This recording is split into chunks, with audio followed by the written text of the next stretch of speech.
The boardroom felt suffocating as I sat there, watching James pace in front of the projection screen. His expensive suit and perfectly coiffed hair screamed success, while his smirk spoke volumes about how he viewed me, the grieving widow who needed to be managed. "The numbers don't lie," he said, clicking to the next slide. "Since David's passing 6 months ago, our stock has dropped 15%. The market is losing confidence in quantum tech's leadership.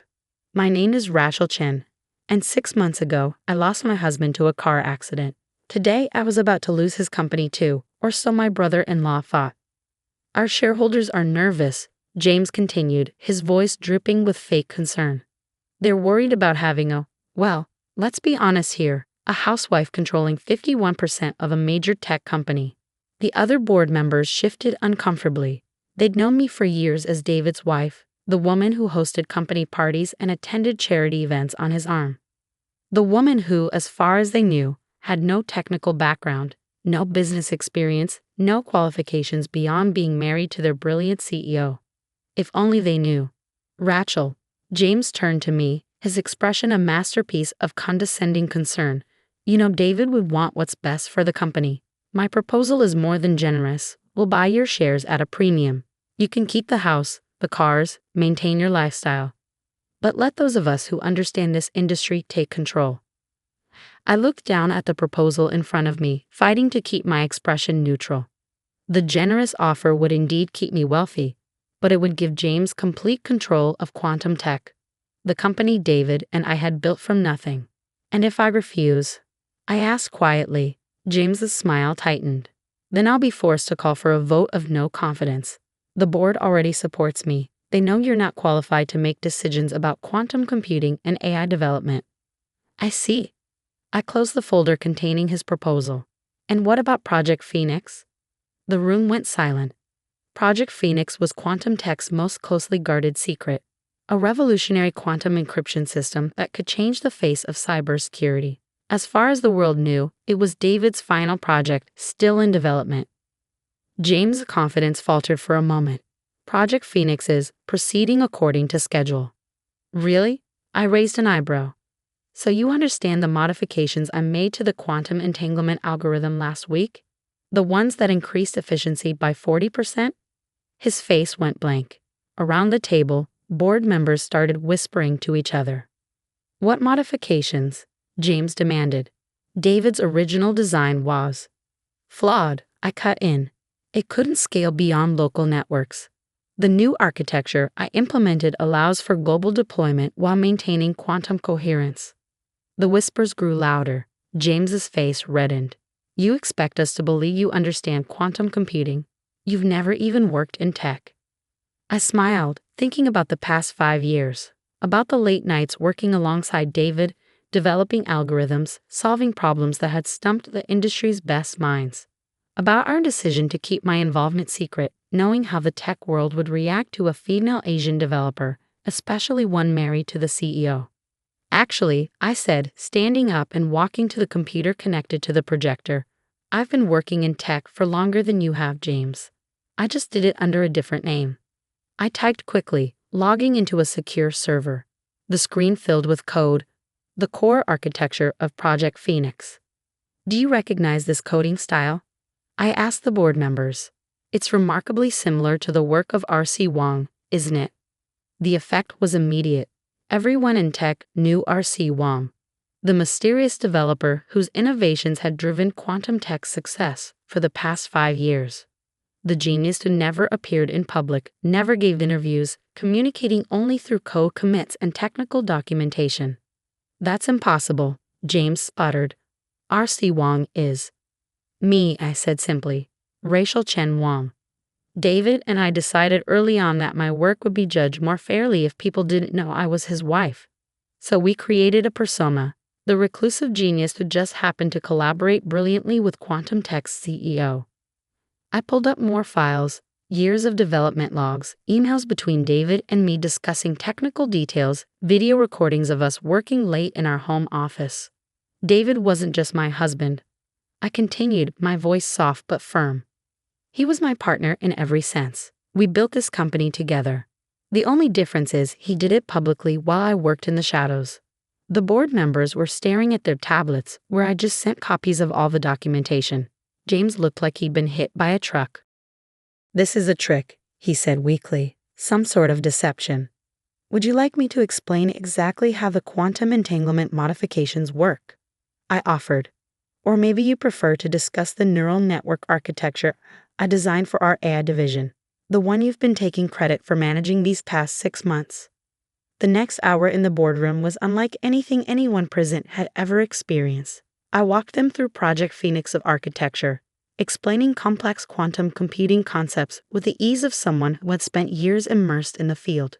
With each explanation, each technical detail I elaborated on, James's face grew paler.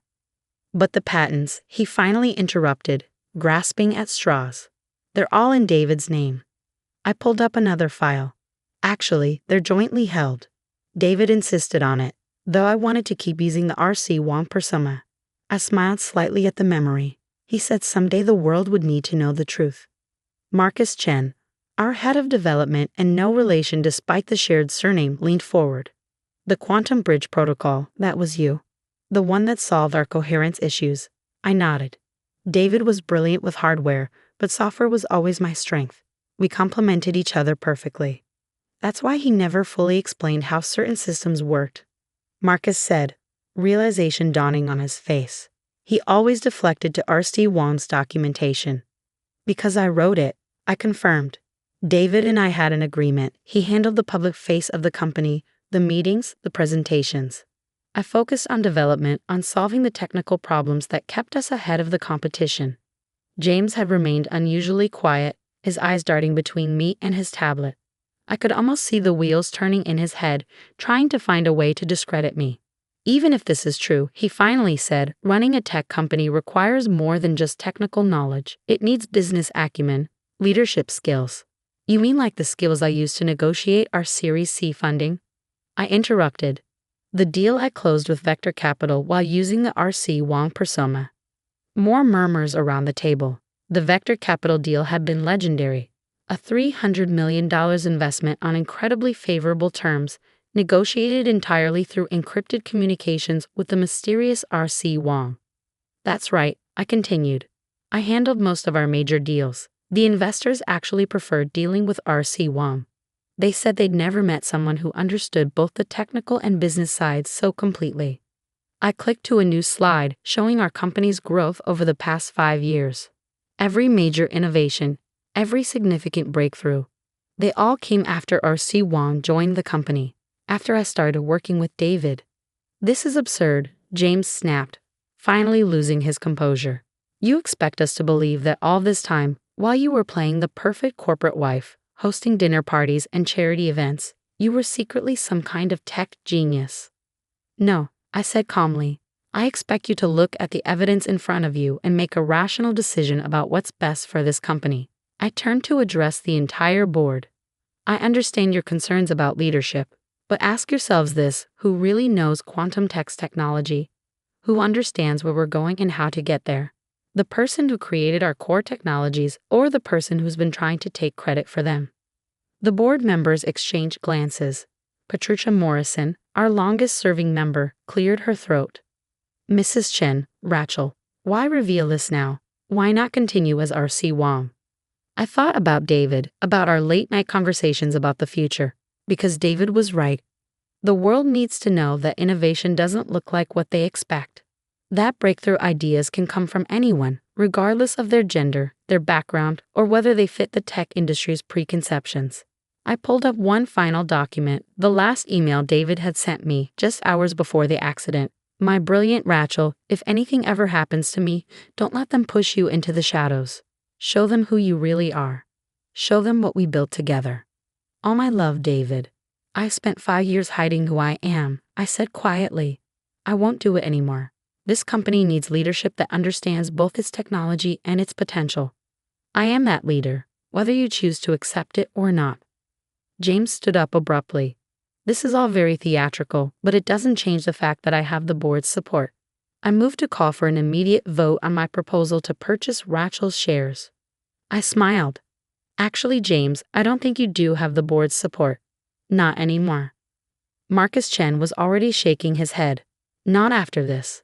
Rachel, or RST. Wang has been the driving force behind every major advancement we've made. We'd be fools to let her go. Other board members nodded in agreement. James looked around the room, watching his carefully constructed plan crumble. This isn't over, he said, gathering his papers. I'll have my lawyers review everything. If there's even a hint of impropriety, of backdated documents or falsified records, you'll find everything in order. I cut in. David and I were very careful with our documentation. But by all means, have your lawyers look. While they do, I'll be focusing on completing Project Phoenix's global rollout, unless you'd like to explain to our shareholders why you're trying to force out the person who actually developed it. He stormed out of the boardroom, leaving a heavy silence behind. Patricia Morrison was the first to speak. I think we've all underestimated you, Rachel. Some of us for years. I thought about all the board meetings I'd sat through quietly, all the times I'd listened to James and others dismiss or minimize my husband's, our achievements. Yes, I said simply, you have. The question is, what are you going to do about it now? The weeks following my revelation were a whirlwind of change. News of R.C. Wang's true identity hit the tech world like a tsunami. The media couldn't get enough of the story. The grieving widow who turned out to be a secret tech genius. The woman who had revolutionized quantum computing while letting others take the credit. Mrs. Chen, a reporter from Tech Weekly, asked during my first public interview, why maintain the deception for so long? Weren't you angry about not getting credit for your work? I sat in my office, David's old office, looking at his picture on the desk. It was never about credit, I said. David and I knew how the tech world would react to a female Asian developer, especially one married to the CEO. We wanted our work to be judged on its merits, not clouded by prejudice or assumptions. The reporter nodded. And your brother-in-law? Sources say he's challenging the authenticity of your work. I smiled, thinking of James' increasingly desperate attempts to discredit me. His lawyers had spent weeks combing through every line of code, every patent filing, every piece of documentation. James is welcome to his doubts, I replied. The code speaks for itself. What I didn't mention was the email I'd received that morning from James's lawyers, quietly withdrawing their challenges. They'd found nothing, because there was nothing to find. Every innovation, every breakthrough had been meticulously documented, jointly credited to David and me from the start. The real surprise came a week later, when I arrived at the office to find Marcus Chen waiting with an unusual request. The development team wants you to do a code review, he said, looking slightly embarrassed. In person. They've been working with R.C. Wang's documentation for years, but now they want to learn directly from you. I spent the afternoon in the development lab, surrounded by engineers who had once seen me only as the CEO's wife. Their respect wasn't grudging or forced. It was earned, line of code by line of code, as I walked them through the systems I'd designed. It all makes sense now, one young developer said. The elegant solutions, the innovative approaches, they had your signature all along. We just didn't know to look for it.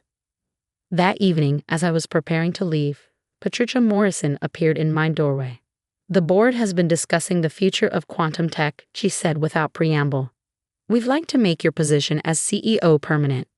I looked up from my computer, where I'd been reviewing the latest Project Phoenix tests, and James has resigned from the board, effective immediately. She smiled slightly. His last attempt to challenge your work backfired rather spectacularly. Turns out several of his own innovations were actually based on incomplete copies of your prototypes. I wasn't surprised. James had always been better at taking credit than creating something original. There's something else, Patricia continued. We've had inquiries from several major tech companies about potential collaborations. It seems R.C. Wang's reputation carries even more weight now that people know the full story. I thought about David, about our dreams for quantum tech. What kinds of collaborations? Google wants to discuss quantum-enhanced machine learning. Microsoft is interested in integrating Project Phoenix into their cloud security. And SpaceX, she paused for effect, wants to talk about quantum communications for their Mars mission. I looked at David's picture again, remembering our late-night conversations about the future of technology. He had always pushed me to think bigger, to see beyond current limitations. Schedule the meetings, I said. But make it clear, I'll be representing quantum tech as myself. No more shadows, no more hiding. The next month was a blur of meetings, presentations, and negotiations. I spoke at tech conferences, did interviews with major publications, and began mentoring programs for young women in STEM. The story of R.C. Wong became a rallying cry for change in the tech industry. James, meanwhile, had disappeared from public view. The last I heard, he was trying to start his own tech company, but investors were wary. It turned out his reputation for taking credit for others' work had spread. 1 year to the day after my revelation in the boardroom, I stood on stage at the World Technology Summit, preparing to unveil Project Phoenix's global launch. The audience was packed with industry leaders, investors, and media. Quantum computing isn't just about processing power. I began looking out at the sea of faces. It's about seeing possibilities others miss, about having the courage to pursue solutions that seem impossible. I clicked to the first slide, a picture of David and me in our garage where we built our first quantum prototype. This is where quantum tech really began, I continued. Not in a fancy lab or corporate office, but in a garage where two people dared to dream big. One of those people worked in the spotlight while the other stayed in the shadows. Today, we're bringing those innovations into the light. The presentation was a triumph. Project Phoenix's capabilities exceeded even the most optimistic predictions. Our stock price soared, and more importantly, we were changing the face of cybersecurity forever.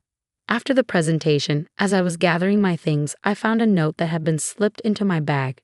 It was from James. Rachel, I was wrong. About everything, I'm sorry. James. I folded the note and put it away. His apology meant little now, but at least he had finally seen the truth, that innovation doesn't care about gender, background, or appearances. It cares about brilliance, determination, and the courage to stand in the light. That evening, I sat in my home office, surrounded by the computers and equipment where David and I had spent so many happy hours working together. On my screen was the code for our next big project, a quantum AI system that could revolutionize medical research. You were right, David, I whispered to his picture. The world did need to know the truth, and now they do. I began to type, my fingers flying over the keyboard as new ideas flowed. But this time, I wasn't hiding behind a pseudonym or working in the shadows. I was Rachel Chen, CEO of Quantum Tech, writing code that would change the world. And I was finally completely myself.